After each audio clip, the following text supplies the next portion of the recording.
Good afternoon, this is Chad. This is part 2 of overcoming being overwhelmed.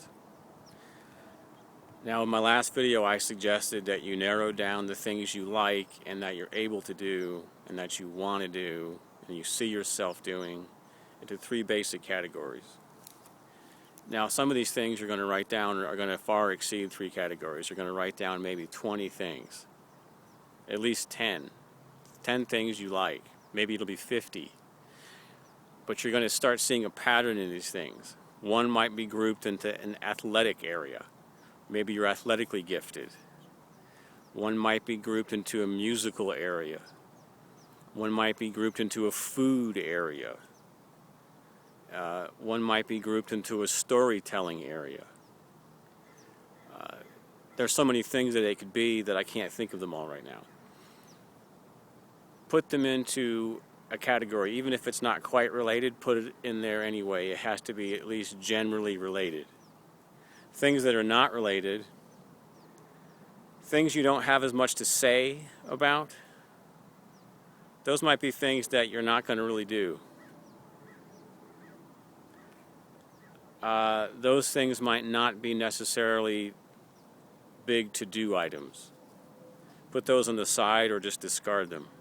Like, for example, with me, I actually like mathematics.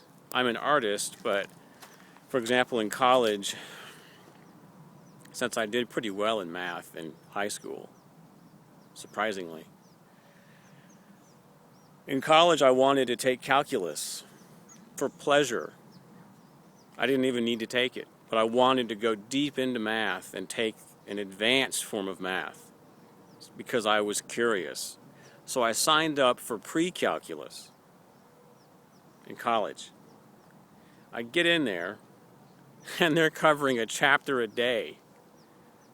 They just assumed I had retained all this stuff from high school, and that I was able to crank out and think that quickly in terms of math, and I just simply wasn't able to keep up. So even though I liked it, was that going to become a major part of my life that I would become known for, or at least strive to make a personal contribution to, for legacy and for pleasure and for fulfillment? No. As much as I like math, I'm not going to devote my time, at least right now, I'm not going to sit there and cultivate this mathematical skill because it doesn't mean that much to me. Not when I'm looking and facing a finite lifetime.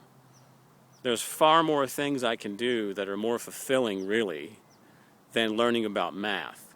Now, I understand math basically, and I can understand higher math conceptually speaking, but to actually operate in the math, to think in the language of math, to write treatises, to write books centered around it, nope, not going to do it.